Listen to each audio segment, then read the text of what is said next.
Hi, this is Roger. Thanks for dropping by. Regular feature of the channel. Everything in spike, bud or bloom on the 8th. Now I know it's the 9th. I was busy yesterday. Effectively, that would not normally have been an excuse not to show this video or film it and show it on the 8th.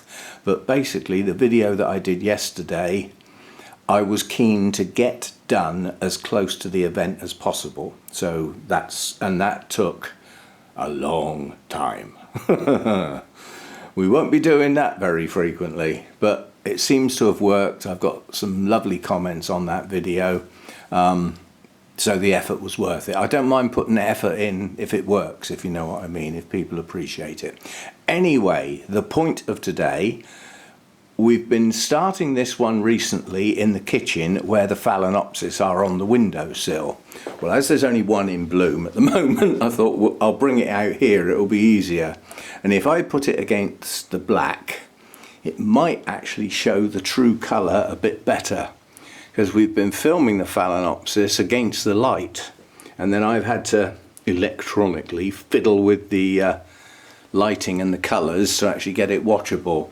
So now we're under normal light conditions. It is an incredibly pale yellow, but it is darker than it's showing on the screen at the moment, and minimal markings, and I like it as it is. It's a simple Phalaenopsis. Some of them are very over complicated and fussy and look like somebody's chucked a pot of paint at a board.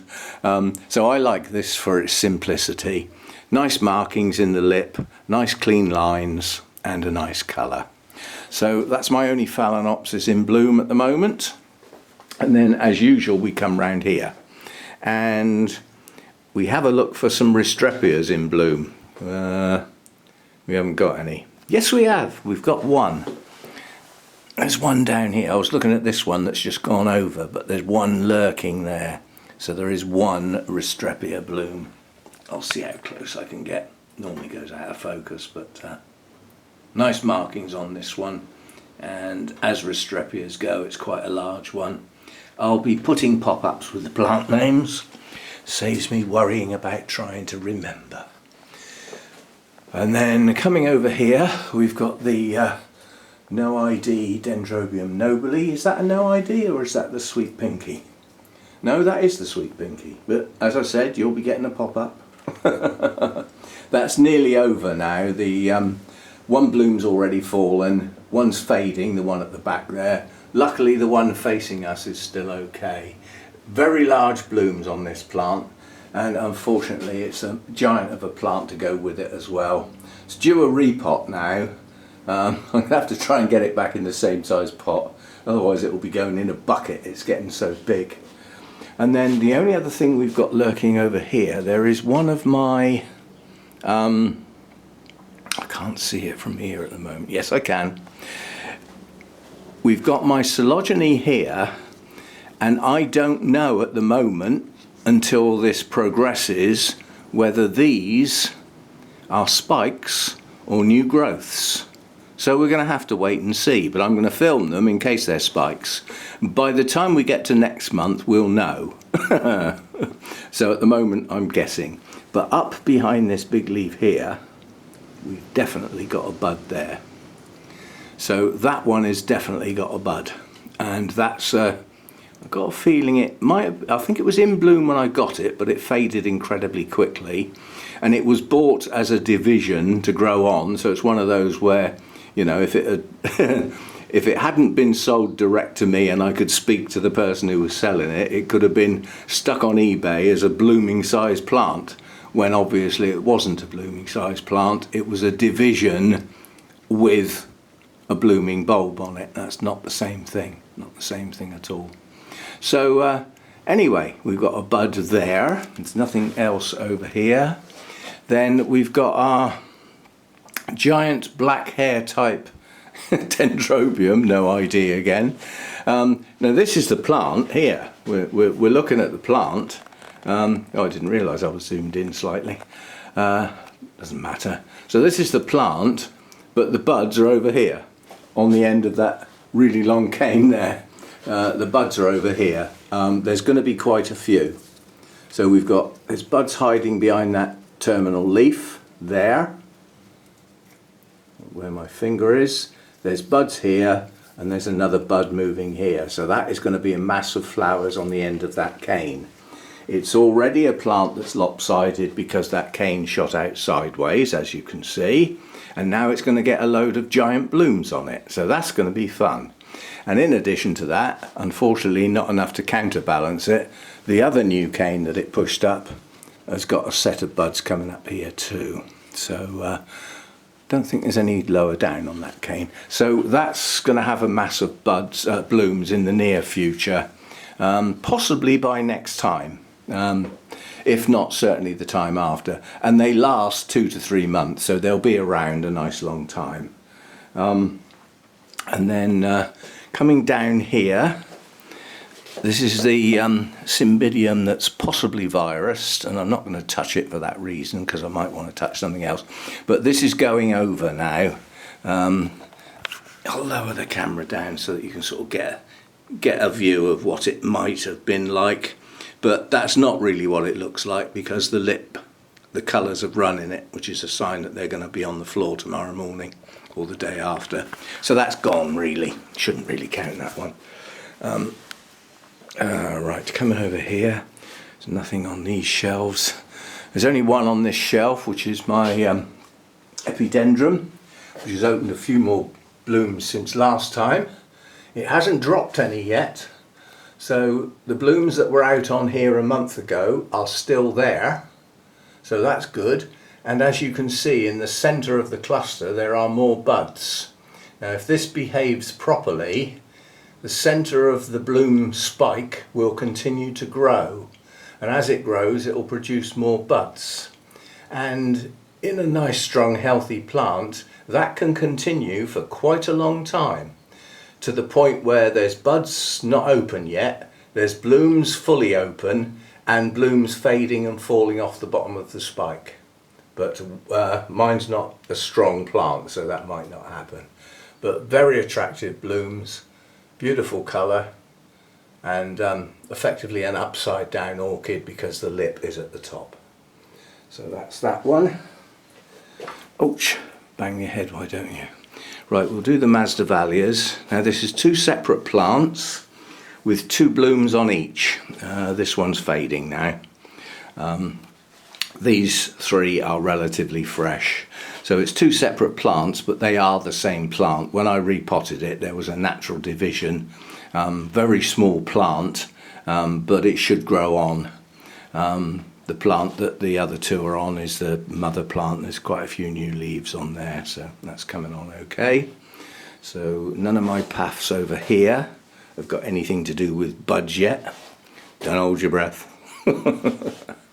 And then up in amongst here, I'm not going to get in there as such, but what we've got here, there against the white, now if I move that round, that's a Brassivola, a Brassia spike.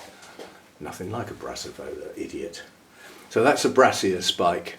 Where it kinks towards the top, where each one of those kinks is, there will be a bud. That's the theory. So it's not a brilliant spike. It's on a small plant basically. The pot down here is full of pieces. That's not one big plant, that's several plants. One of them just about strong enough to bloom. The others aren't, so they'll grow on and we'll get blooms on those next year hopefully. So that's going to be a Brassia to look at. Giant spidery nonsense. They are large blooms, they're 7 or 8 inches from top to bottom. But it does look a bit spidery. The centre of the bloom is the bit to see, and then the petals and sepals are sort of like 3 or 4 inches long, but they're very narrow, so they look like the spider legs. And then coming back in here, this is one of my only Cattleyas that survived. This is the bright red one. It's got some buds here that are going to open. The plant is not very strong, but it's getting better. It's been repotted, new roots, and a spike, so we shall see those. That should be out by next time. And behind it is a prosthetia of some description, as I said. Oh, Black Comet, I remember. But as I said, I'll be doing pop-ups. That will definitely be open by next time. I'll mention now, as part of this video, on this channel, when blooms open, within the first couple of days, I always make a video out of them. So they're just a new bloom, they're short and sweet, just this orchid has opened its blooms like yesterday or the day before. So we have a look at those. I'm not counting these really, so we won't stop on them. They have in effect blasted, but they haven't dropped off. They've been like that 5 or 6 weeks now. I don't believe they're going to open. In fact, I believe the plant's dead. But that remains to be seen. Right, any more Restrepias? No. Never mind. Then we get on to this pair of Cymbidiums. That's not an orchid. You don't need to tell me. It's a geranium. It's an imposter. It's not an orchid. It was one of the plants. There's another one over there. It's one of the plants that was bought as a splash of colour for outside in the garden last year. And I thought these are quite nice healthy plants. If I leave them out in the winter, they will die. They won't take frost. They can take quite cool temperatures, but not frost. So I brought them in here, and they've been kept dry all through the winter, but they've come back into growth now, both shoots and buds, you know, buds, blooms, all that sort of thing. So I've started watering them with a bit of feed. When the Cymbidiums go out, they will go back outside. So that's why they're in here. Otherwise they'd have just died. And there'll be much bigger, better plants this year, having come through the winter and gone into another growing season. So there we go. The two Cymbidiums, they're both the same again. It was a plant that was divided when it was repotted. It's called Cymbidium copper. It isn't, because we've got a problem with feeding and lighting on a type of Cymbidium that is sensitive to those environmentals, and so basically it hasn't opened the proper colour. We'll be working on that this season. You'll get to see that as the season progresses, and it's just starting to go over now. There's telltale sign on the floor. And these won't be here next time probably. They'll all be down on the floor and swept up and put in the old put in the bin. But nonetheless, we can still see them. They're still, I mean, here's a good bloom. There's no sign of fading on this particular bloom here, or this one. And yet this one has got the brown starting to form. So it's on its way out, but I don't think, it's not one of those orchids that within a couple of days all the blooms will be gone. I think they'll still be here probably for a week or more, maybe even a fortnight. We shall see. Then coming over here, this one definitely isn't going to be here in a fortnight. These are incredible blooms when they die, because you can see through them. All the pigment, all the colour, which is white, fair enough, drains away as the bloom dies, and you can see through it and see all the veining and everything. So this one's on its way out now. These three will be gone. This one will probably last another week, and then they'll be gone. And then we've got to wait for either some more buds on the existing canes or a new cane to push on. The last new cane is here in the undergrowth, and it had an accident and lost its tip. That shouldn't stop it blooming, even though the first blooms on a cane normally come out at the top. But it is capable, as you can see here, of blooming farther down the cane. So I'm hoping the plants, once these blooms are gone, I'm hoping it'll twig that it's already got a base for some new blooms without having to grow a new cane. But I would like it to grow the new cane anyway. Right, so then coming up here, we've got this beautiful Cymbidium. Sorry about that, I hit the button by mistake, my thumb twitched. Yeah, this is a lovely little miniature, large miniature very small medium. I'm calling it a miniature because its leaves are the same length as one that I've got that is a genuine miniature. But lovely blooms on this one, lovely to look at. And a colour combination, you sort of think green and pink, well that's not going to work, is it?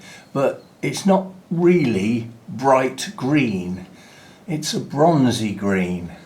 And once you add in that tone, the pink works. The pink is only a tinge anyway, it's a very delicate colour. But you know, that is, it's difficult to say I've got a favourite Cymbidium because I haven't, and I haven't got enough to have a favourite really, and I've been trying to get a different colour. Every time I get a new Cymbidium, it's because I haven't got that colour. So they're all different colours, so you know. Anyway, the Coelogene cristata XMI6, you have to go back on other videos if you want that story. This is still looking absolutely gorgeous, and this I think this was out last time round, I'm pretty sure, but this is a particularly good version of Coelogene cristata. It was probably line bred. You know, you get in the wild, you get plants are obviously produced from seed. Some are better than others, and you know, if you find a couple of good ones and then cross those over, the seedlings should be better or at least as good as the originals. There's a chaffinch on the floor there. Nice male chaffinch. If I can zoom in before it goes whizzing off, if the sparrows don't frighten it. There we go. Nice male chaffinch. Yay! And that should be on the Gardening Channel, shouldn't it? And, oh, the goldfinches are back. And this glass is relatively clean. Yeah. Must have seen me. Actually, the great tit that's there now, they can be quite aggressive, but the goldfinches are hanging in there. They arrived yesterday, first time in a long time, and they came back several times yesterday, and they've now come back several times today. So they found the food. They're aware it's there. And they're obviously not travelling too far away, which probably means they're nesting nearby. So anyway, slight distraction there. Let's get the zoom off, otherwise we won't see what on earth we're doing here. Yes, so the Coelogene cristata looking good. Another geranium, I did say there was two. Then we've got the Paphiopedilum that's out. It's the only one I've got in bloom at the moment. I like this one a lot. It's simplistic. The wings, ears, whatever you want to call them, have got a nice twist in them, which leaves this section upright so that you can still see the hairs all along the top, which you might be able to see. It depends how in focus this is. And then this lovely outline to the top of the lip, which I really do like. So that's my only Paph in bloom at the moment. My thumb is twitching today. That's twice I've done that. Sorry about this. Then we've got this one. This is opened, I'm not sure whether this was actually open last time. I certainly videoed it when it did open because it's a first time bloomer. And these colours are gorgeous. And this is deep. That lip, when the bloom first open, is close to black. It isn't black, it's the deepest purple, but it is heading that way. And then with the lovely patterning on, again, an upside down bloom, typical of this, well, I say genus, you'd have to say genera, because there are several that come together. They're like cousins, I suppose you could say, and they're forever messing about with the names and reclassifying one into another and some out of that one into something else. They just can't leave them alone. They're fiddling with them all the time. Anyway, that's that. And then the last two reminiscent of the video you saw yesterday, if you watched it, my visit to the Mathers Foundation, which is where these two came from. Now these are nearly over now, and then we'll be looking, you know, for a new growth on these plants, at which point they'll warrant a full repot. These at the Mathers Foundation have a 3-year repotting cycle. So year 1 they stay in their pot, and then at the end of year 2 they get moved into a larger pot, so potted on, not repotted, and then at the end of year 3 they get a complete repot, and then depending on how they've developed they might even get split. And these are due for a full repot when I get round to it. They will go in smaller pots when I do so this time. I know that sounds daft, but they're in pots that are too big at the moment. They stay wet too long. So that's one. Technically, these are, I was told, exactly the same hybrid. They're just a light form and a dark form. And the light form, since it opened, has faded quite a lot, which leads me to believe these blooms are going to go very soon now. And again with these, when they opened they were darker. In addition to that, they were upright. Now the petals and sepals are curving backwards and the colours are fading. So I think these are going to go as well. If you look at, this was the last one to open, you see the petals and sepals are flat and the colours are brighter. You can come back to this one again, how they've curved backwards.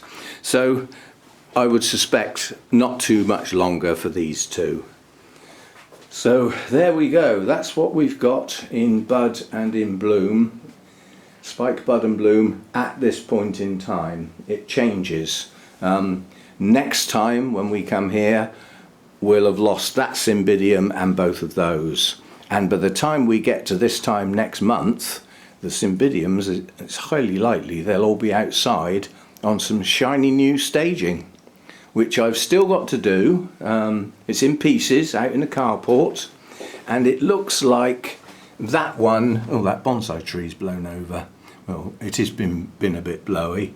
Yes, that bonsai staging there, I have another one of those out in the carport that hasn't been put together yet. So that's going to be put together and stained the black the same colour as this, and it will have wheels, and that's what the cymbidiums will go on, and they will move from that side of this bit to this side of this bit depending on the time of day. As you can see, the sun comes over the house now, you can see the shadow there, and if the staging was over that part of the patio, the cymbidiums would now be in full sun, and as it's midday that would be too strong for them. So they'd have been in full sun for part of the morning, and then as the strength of the sun builds up, I will wheel them back over here in the shade. Or I might wheel them over to there in the shade, and then they will get some evening sun as well as the sun moves round. And just as an aside, the sun, whoops, we're all zoomed out in, aren't we? Zoom back out again. The sun is now hitting the roof of the grow room just. Now where that shadow is, that shadow as the year progresses will move slowly but surely up to there. Halfway. Now that's as far as it will get, and then it will creep back again. So for 3 months or so the sun is hitting the roof, which brightens it up a bit. In addition to that, it will provide some additional daytime heat, but only when the sun's out. This is the UK. That's not all the time, you know.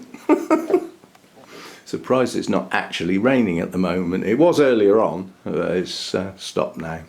Anyway, so that's the regular feature. Everything, well, it's called Everything in Bloom on the 8th, even though this month it got posted on the 9th. And then we'll see what's going on next month when this comes round again. So see you again. Thanks for dropping by.